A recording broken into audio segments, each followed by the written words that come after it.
I'm Gilbert Cruz, editor of the New York Times Book Review, and this is the Book Review Podcast. I'm joined today by our staff critics, our three regular book reviewers, all of whom worked on a project that we recently published and which hopefully you saw, 22 of the funniest books since Catch-22.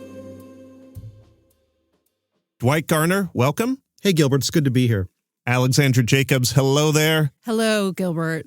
Jen Zalai, it's wonderful to see you. Great seeing you, Gilbert. So, Dwight, why Catch-22, a book that maybe some of us have not read since we were forced to do so in high school? Yeah, it was just, Gilbert, it's a landmark book. It came out at a time when the sort of culture was changing. It was pre-Vietnam, pre-hippies, but it caught that, presaged that vibe in American culture, a dark, sardonic sense of humor. It was really a dark book, a darkly comic book about war, which American fiction had not quite seen to that extent. And just the glory of his voice. Joseph Heller was just terrific to read, and dark, punchy, strange. It caught the culture at the time. And when people say funny, this is going to be a big sort of strain of our conversation here, right? But I'm curious, when you say funny, Alexandra, when you say funny, Jen, when you say funny, maybe that all means different things to different people because humor is so subjective. I know our listeners are curious about how our process generally works, and I imagine specifically about something like this. Funny means different things to different people. You all have strong opinions. It's part of the job. What is it like to get the three of you into a room to talk this out? Alexandra. Contentious. I would say quite contentious. Yes. I mean, when Dwight suggested American Psycho for this list. Here we go. And I'm not, I think I was shocked into silence. But then I read his very eloquent explanation and I was convinced. I cannot imagine you ever shocked into silence, to be honest. Have you ever been shocked into silence? You're lying. I was shocked into volubility. No, I was surprised. I had never looked at American Psycho that way before.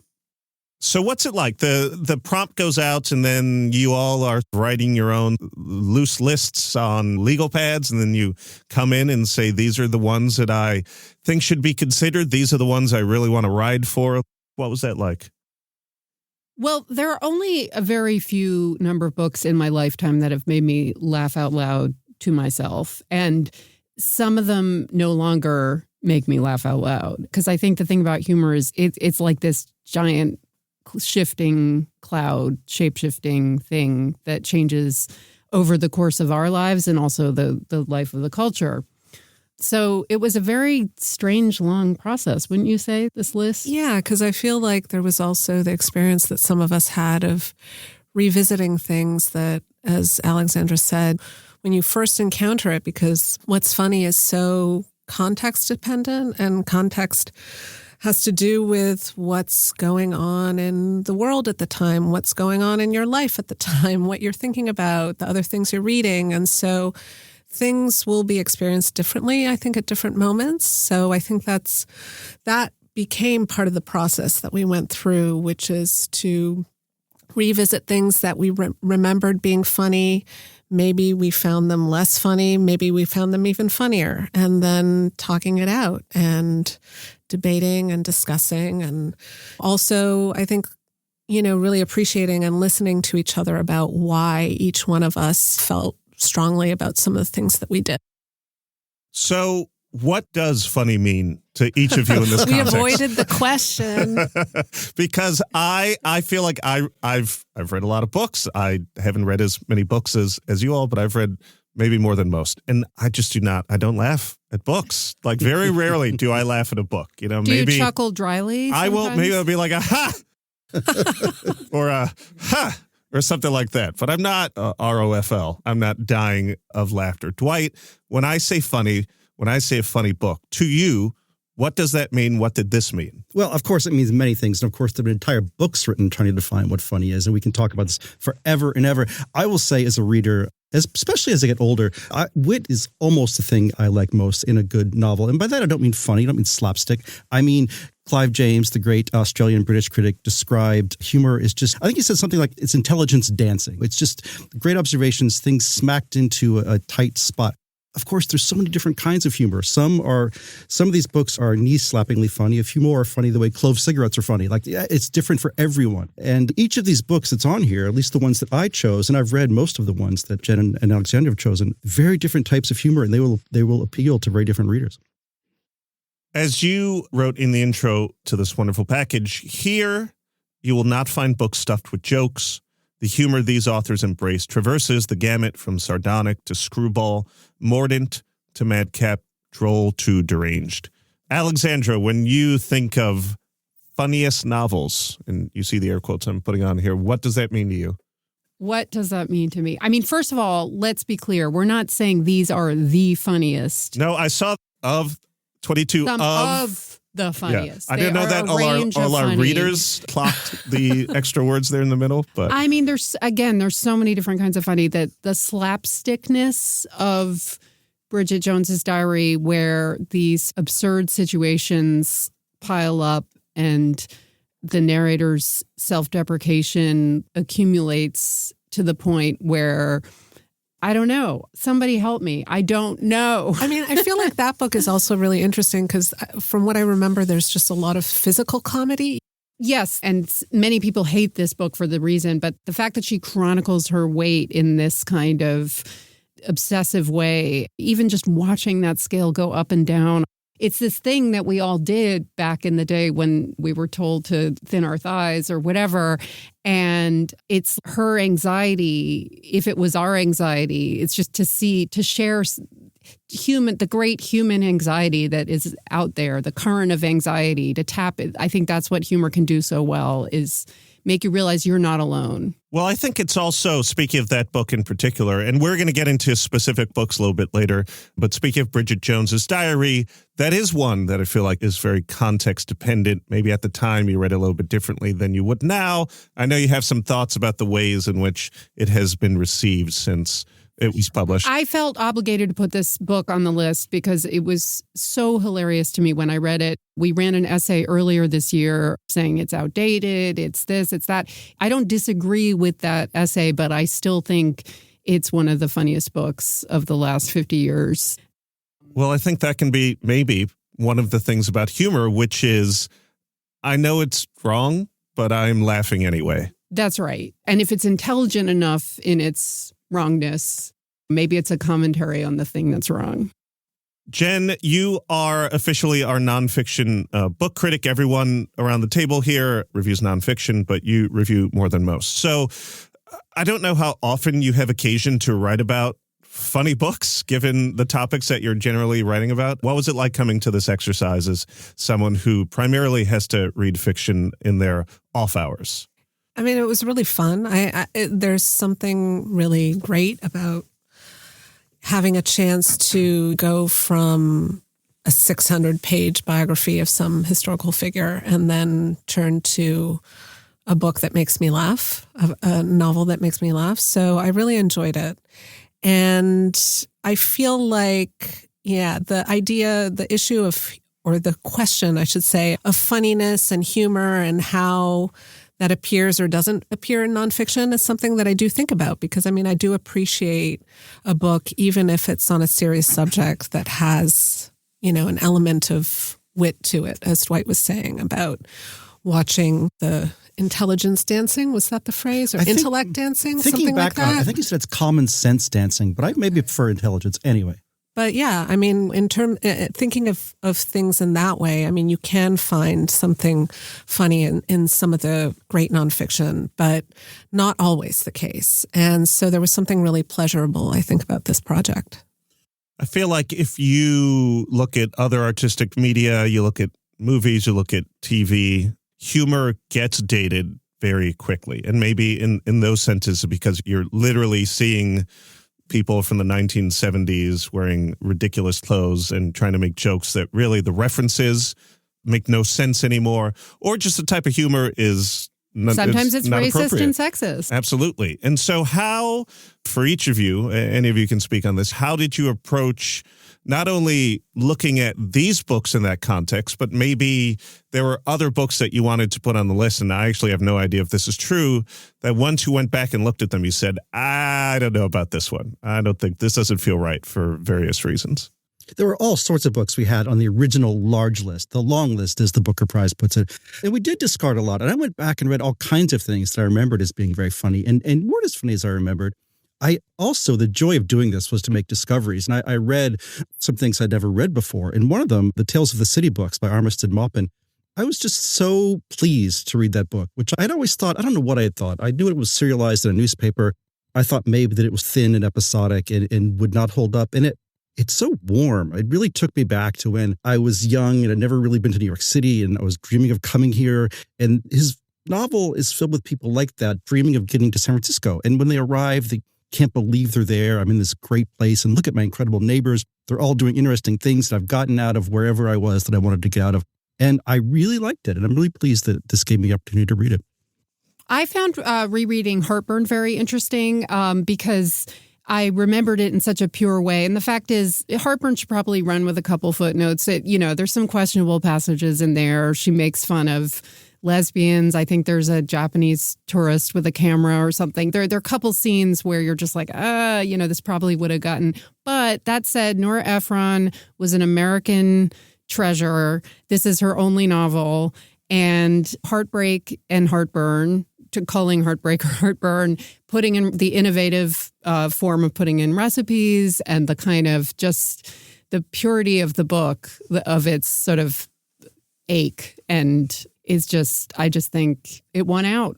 It's interesting that you would bring that up, Alexander, because a lot of books I had to ding just for reasons of sort of cultural sensitivity. Some books have some of my favorite writers. I'll name just one. I'm blanking on his name. The writer I'm trying to recall is Barry Hannah, terrific Southern writer. I grew up idolizing Barry Hannah. I went back to some of my favorite stuff of his. And even though he's writing from the point of view of his crazy characters, it's just laid on too thick. Everything, all of this sort of, to give him some credit, everyone in his novels gets made fun of equally. But there's just a lot of stuff there that I didn't feel good about recommending in 2024. I imagine with someone like him, also this is a guy that wrote Airships, I think maybe most famously. Dwight, correct me if I'm wrong. That's the book that's hard to read now. And it's an amazing book, but it's very hard to read now. That's sort of part of the contract, I feel like, when you go back and you try to read something that is characterized as humorous or comedy, you try to watch something that is, which is, I am almost certainly going to run into something that is going to feel weird or icky or out of date or actually makes me genuinely uncomfortable. Well, the big problem, of course, is that sensitivity and humor don't really go together. It's just, it's where we're all living now. And a lot of writers have managed to thread that needle, and they're still doing it well. We'll be right back.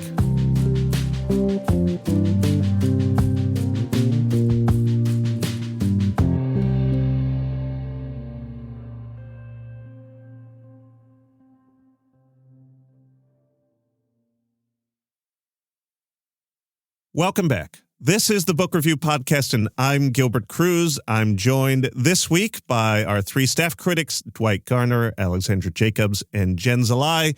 And we're talking about the wonderful recent project that they launched, put out there in the world, 22 of the funniest novels since Catch 22.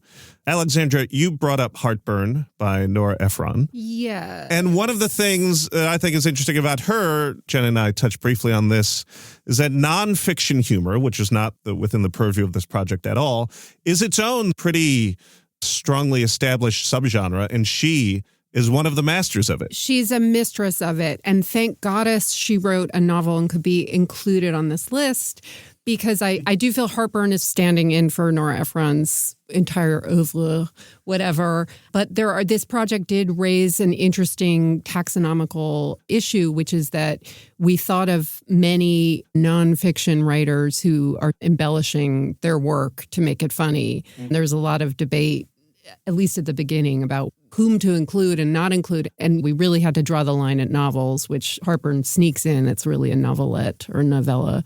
so short. Also, it's criminal that we can't put Lori Moore on this list, and we didn't do that because she shines most fully in her short stories, and we decided not to do short stories. And so, no Lori Moore novel, as good as they are, is quite as good as her collected stories. That's why she's not here.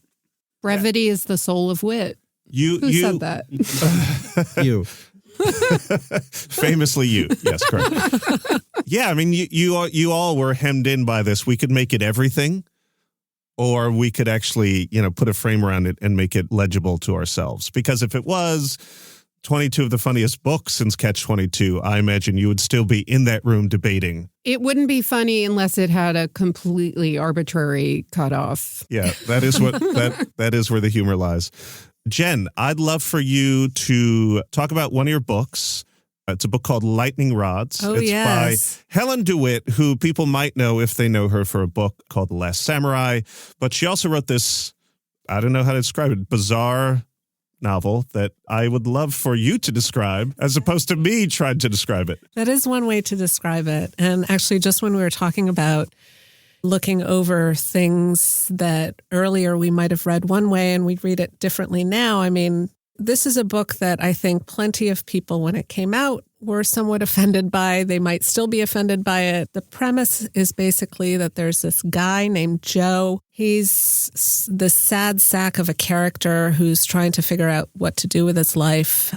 And he lands on this idea of how to solve the problem of sexual harassment in the workplace by hiring women to perform as what he calls lightning rods to essentially provide consensual sex on demand in the office. That's the premise. Great. That's hilarious. There you go. Why is this funny? Well, HR. Yeah, I was going to say all kinds of landmines in this book. And I think one of the things that I really admired about this book is that she really just takes her satirical premise and pushes it as far as it will go. I mean, this is not the kind of book where she pulls her punches and says, oh, in fact, toward the end that there's some sort of like major comeuppance and things are terrible. And no, she's really willing to go there. And the lightning rod plan works. It's a very successful business. It actually solves the problem that it seeks to solve, which, I have. Which problem is that? Remind me. Sexual harassment. It's the problem that has a name. Right, exactly. So in any case, I respected her for it. And also she takes the language. I mean, yes, at this point, I think the language of corporate speak and business speak, we all know how ridiculous it is, but she really takes the language and uses it in the service of this utterly depraved market. I hate the notion of defining what's funny, but I think that when you encounter just something just so full of extremes, sometimes it can be really funny. Speaking of corporate language, which as a manager at a company I'm very familiar with. You're fluent. Thank you. That feels like an insult. There was another book on here that sort of deals primarily with the corporate world, which was one that you wrote about, Alexandra. Then We Came to the End. Yes. By Joshua Ferris. Yes. It was amazing to revisit that book because it's like corporate America has been through so much since it was published. In 2007. Yeah. So that was before the big crash. Mm-hmm. And now we have empty office buildings. So not this one. This one's bustling. I find Joshua Ferris just amazingly dry. I think dryness is just fantastic. Yeah. And this wasn't a book that tears weren't running down my face the way they were with Bridget Jones's Diary at the time that I read it. But then they came to the end. There's so much absurdity. I think that's the thing. The office is really a theater. Like the things we do in the office, when you walk into the kitchen and someone's got their Tupperware and it presaged The Office, didn't it? The show. Mm-hmm. And I just think, The Office is one of those. And there's several office-centered books on our list. It is a stage set for very peculiar human behavior. I don't want to keep talking about offices, but I have to go back to something that Alexandra mentioned, which is the book American Psycho. We've talked about different modes that humor works in: wit, dry humor, satire. How do you look at something like American Psycho, Dwight, which Alexandra was shocked into silence? I think maybe some of the readers of our project in the comments were not shocked into silence. They were very open with their befuddlement at its place on the list. Talk to us about that one. Well, we're talking about a book here, of course, you all know, that was reviled upon its publication. A writer in the New York Times wrote a piece that I believe was headlined "Snuff This Book," saying this book should not even be published. There were protests outside of his publisher's office, all sorts of things like that. And it took a while for this book to say, it took the film version. Who was the filmmaker? Mary Herron. Mary Herron. And she was part of the turnaround for this book. She caught the black humor in what Bret Easton Ellis was trying to do and turned the main character, Patrick Bateman. Is that his name? Patrick Bateman? Yes. Patrick Bateman. I suddenly went to the actor, not the same guy. Turned him into this sort of great American gargoyle, one of these great early anti-heroes in the Tony Soprano mode and the other sort of great Breaking Bad mold. And if you read the book now, there's just so much satire of Wall Street during that period, of this guy's fondness even then for Donald Trump. He now would be wearing a MAGA hat, I believe, Mr. Bateman. Great food satire of 80s food. They go out and dine on things like Eagle Carpaccio. It's this crazy satire of the food scene in New York. And his beauty products. He's got more beauty products than Bridget Jones. Wait. I'm just 5 seconds behind. You said Eagle Carpaccio? Yeah, well, he's mocking the food scene then. And just things like that over and over. The Huey Lewis and the news fixation, for example, and things like that. And this is not a book for everyone. This is an outlier on this list. This is for those people who, if you know, you know. But it's a thin line of people who are going to find this book very funny. But I do find it funny. I had to review it recently or write about it again because it was on Broadway. It was a Broadway production that I saw. No one else saw because you probably saw it, Gilbert, because you were the culture editor then. But it died quickly. I kind of enjoyed it, but I had to reread and write a piece about the book then, and I found it pretty funny. Alexandra. Was it a musical? Yes. A lot of blood splatter. I was going to say, yeah, that's what I remember, the blood Obviously, it was a splatter. musical. Alexandra, speaking of money, Yes. look at that transition. There's a book by Martin Amis on here, 1984 book called Money. I imagine you could have put several of his books on here. Listen, I think Martin Amis was one of the funniest writers of the English language, of the last century. But yet it's funny, a lot of people wrote in and were like, what about Kingsley? What about Lucky Jim? Which, was published before our arbitrary cutoff. But Money is very also darkly hilarious and, it's sort of adjacent to American Psycho in a way. I mean, the main character's so dissolute and there's all this Hollywood sense of Hollywood promise, like something's just around the corner or something's going to happen for him. And it's just, I don't know. It's just like a more 80s celebrity consumption excess. And I think more people thought it was funny when it came out than American Psycho. But if they tried to find it now in America, the punchline might be that it's actually quite hard to find. I don't think Money, there's an current American edition of Money. The paperback that I bought at Three Lives was a British publication, and I actually spent a ridiculous amount of money to get a first edition sent to me from London off eBay. Are you going to expense that? You're not going to expense it. Okay, no. I'm just going to eat it, Gilbert. That's the manager in me. It's a beautiful cover. And one of the things I think looking at these book covers over the years and has some of them changed, like looking at the book covers of Heartburn alone and how differently it was published when it came out versus the late 90s is actually an enjoyable exercise. Jen, I want to ask you about Muriel Spark, an author that I know primarily for The Private Miss Jean Brodie, but you put a book by her from 1988 called A Far Cry from Kensington. Yes, and it's really a charming book. If I try to describe the plot, it actually is incredibly hard to summarize, partly because there's so many things going on in the book. Describe the vibe. Yeah, describe the feel. Vibe. So the vibe, it takes place in 1950s London. The main character is a woman named Mrs. Hawkins. That's how she's usually referred to. And she works in publishing. And at a certain point, one of the main comedic moments is when she decides that this very well-connected hack writer is what she calls a pisseur de copie. I think I can say that in the podcast because it's in French. Yeah, you can say whatever you want in French. And so this gets her into a load of professional trouble because this guy, as I mentioned, is very well connected. And so that is the main comedic refrain in the book because she keeps saying it, even though people keep suggesting to her that she should stop. But really the humor in the book, I should say, is mainly in just Spark is just such a sort of pointed, dry, witty writer. So it's really just in the construction of the sentences even where, you're just sort of amazed at some of the things that she comes up with. And there's a moment where you think, oh my God, this is just very funny. But again, it's not rolling on the floor laughing funny. It's a different kind of experience. Now, when you recommend a book like that for inclusion on the list, Alexandra and Dwight, did you have to read each other's books? How did that work? Sometimes we didn't. Sometimes it was rare that all three of us had read a book. Some of the more famous ones we all had, but often one of us would feel strongly and we would say, if you feel that strongly, let's do it. Yeah. But sometimes I would say to them, I can't remember if this is good enough. And we would ask each other to read a bit and check in on each other. What do you think, Alexandra?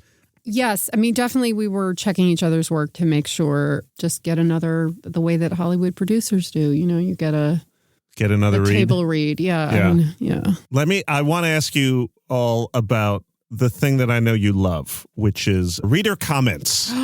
Readers. Now, I don't think I'm exaggerating in saying that there were a ton of them on this piece with people saying primarily, why didn't you put this book on? I was terrified to look at the comments. And when I did, I was so happy I did because our readers were so wonderful. They were thanking us for the list and they all had lists of their own. And that's exactly what this was all about. We meant it to be a starting point. One book that came up over and over and over again, a book that I have tried to read in my life multiple times and have never made it very far. It's called A Confederacy of Dunces. The funniest book of all time. I've never been so excoriated for exclusion. As I recall, I think I put the kibosh on this one myself because I recently lived in New Orleans for 6 months. And while there, I felt that I should reread this perhaps greatest of all New Orleans novels. And Gilbert, it's really funny for the first half. And the book goes to pieces. It falls apart. And I said this in the comments because everybody wanted this book to be on there. And it is very good, but it does fall apart, A. And B, we were trying to find some different titles as well. We were looking for some outliers. And I don't know, it was a judgment call, but I think I'm glad we left it off.